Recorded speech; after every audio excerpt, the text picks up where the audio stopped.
Si tu te définis comme quelqu'un qui n'aime pas les maths, tes actes vont être en accord avec la définition que tu as de toi-même. Ton esprit va consciemment ou inconsciemment créer des situations pour te donner raison. Pour te dire tu as raison de ne pas aimer les maths, regarde.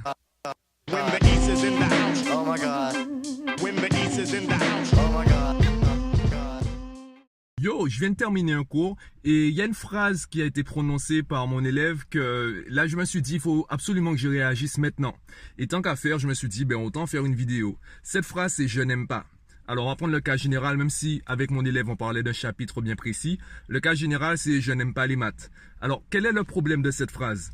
Le problème, si tu fais partie de ceux qui disent je n'aime pas les maths, c'est que tu te définis comme quelqu'un qui n'aime pas les maths.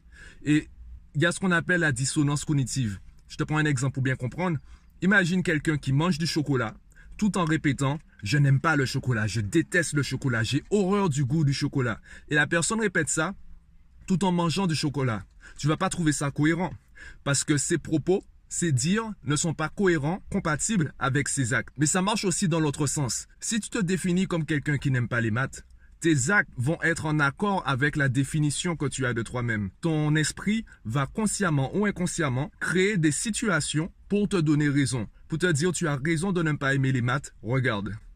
Et l'une des expériences que j'aime bien faire avec mes élèves, lorsque je prends des exercices pour eux, je répète tout le temps, comme je sais que tu es fort, eh bien je vais prendre des exercices un peu plus compliqués. Et c'est pas vraiment la phrase en elle-même qui est intéressante, c'est surtout la réaction de mes élèves. J'aime bien voir leur gestuelle, leur langage corporel, la manière dont ils réagissent à l'écoute de ma phrase.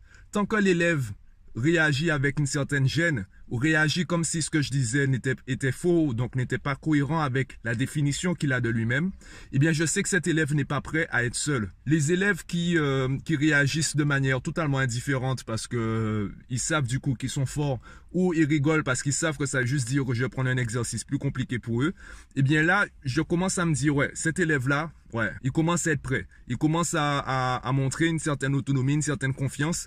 Lui, je sais qu'il peut se mettre à travailler seul. Je vais commencer à indiquer aux parents qu'on va diminuer les séances. Il y a aussi un autre piège. Le piège, effectivement, c'est de se mentir à soi-même. Je vais prendre l'exemple des personnes souffrant d'addiction. La première façon de résoudre un problème, c'est déjà d'admettre qu'on a un problème.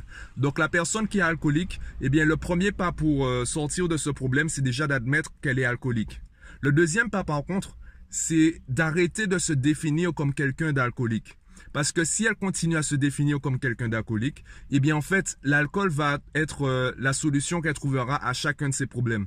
Donc elle va continuer à intégrer l'alcool dans son chemin de vie comme une chose normale, puisqu'elle se définit à travers cela. Donc, elle doit changer la définition qu'elle a d'elle-même. Et là, on a parlé du deuxième pas juste avant, donc changer la définition qu'on a de soi-même. Le premier pas est aussi important. J'ai des élèves aussi, lorsque je leur dis, comme je sais que tu es fort, ils réagissent pas. Ils réagissent pas, non pas parce qu'ils sont confiants, c'est surtout qu'ils se mentent à eux-mêmes. Ils ne voient pas les conséquences réelles de leurs actions. Ils sont persuadés d'avoir 20 à chaque évaluation et ils ne voient pas que il y a un problème dans leur façon de faire. Ils sont convaincus de bien faire alors que les résultats prouvent que non. Avec eux, je dois faire une prise de conscience.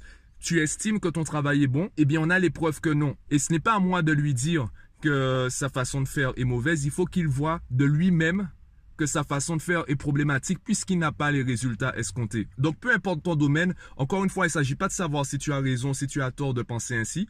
La question que tu dois te poser, c'est est-ce que ça m'apporte plus de bien que de mal de penser ainsi? Est-ce que c'est bénéfique pour moi de penser ainsi? Si ce n'est pas bénéfique, si la définition que j'ai de moi n'est pas bénéfique, qu'est-ce que je peux faire pour l'améliorer? Je prends un dernier exemple, la ponctualité. Si tu te définis comme quelqu'un qui est en retard, eh bien, consciemment et inconsciemment, tu vas créer des situations pour créer un retard. J'ai rencontré des gens comme ça, qui étaient tout le temps en retard, même s'ils se préparaient 1 heure, 2 heures, 3 heures à l'avance, ils finissaient par être en retard parce qu'ils ont des automatismes, parce qu'ils sont persuadés, convaincus d'être des personnes qui arrivent en retard.